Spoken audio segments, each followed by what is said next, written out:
This is James Gibson with Campus Voices, and I'm here with Ian Orr. Ian is the Deputy State Coordinator with University of Tennessee Students for Barack Obama. Ian, can you tell me what the most important issue for you is during this campaign and why? I'm personally most drawn to government transparency.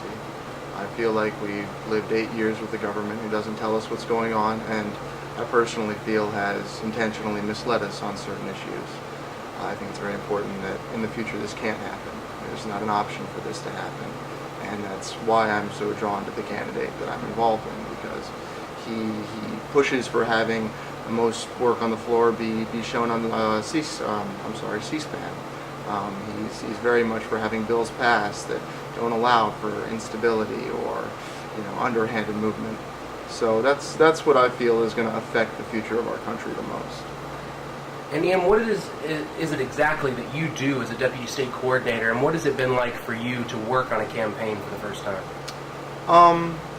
It's been amazing. I've actively avoided working on campaigns in the past. My parents are very, very politically involved and politically active, but I've never seen a candidate that I thought was worth the effort, that was honestly going to represent me. It's been so rewarding to be part of something that I can feel so ideologically bound to. I go campus to campus. I've been across the state. I talk to people in Memphis. I talk to people in even as far as Northeast Tennessee, where you don't think we'd have many supporters. We do. They're everywhere, and it's so rewarding just to talk to them and to hear how excited they are about this, and how they talk to them about how they're not just working to be on a political campaign, that they are excited about this candidate.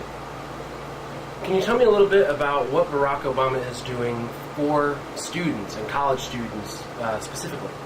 Well, Senator Obama has emphasized again and again that, education in particular, and then zoning it in even closer to this generation, this age group, is central to our country. As for personally, what is he going to do to enhance our lives? He's lower education groups, not lower, but younger groups. He's trying to make it so there's going to be a more cohesive unit as a school system, not such a broken group where there's separate laws for different people, that there's going to be standards. And he's going to try to nix the No Child Left Behind Act. And then once you get up to our level, he's mostly talking about how he's going to help us deal with tuition. Rising costs of tuition, we're not making any more money than we used to make. He immediately, within the first year, wants to try to get $2,000 vouchers to every student who's going to a college, just to try to deal with the problem immediately. And then he wants to do research into when are we going to get grants, how can we get some more state funding. Because Tennessee, that's one thing that this state is phenomenal at. We have amazing state funding for our schools, but it's not that way in a lot of other states. So he really wants to try to expand and maybe even use us as a model to a certain extent. We're here. It's August 24th. It's Sunday. We're getting ready to move into the convention. Barack just announced Joseph Biden as his vice presidential pick. Can you tell me a little bit about what the pick means for you, and then getting ready to move into the convention, what you're looking for this week?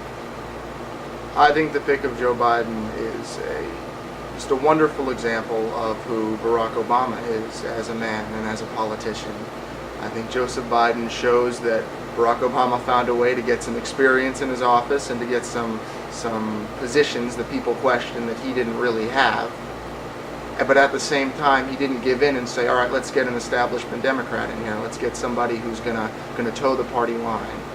No, Joe Biden he's very entrenched in the process, but he also isn't a slave of the process. He knows how to use it, and he has pushed for so many wonderful things. He has pushed for, how women's rights has been a very, very strong part of his platform. That I love him as a politician, and I love him as a speaker.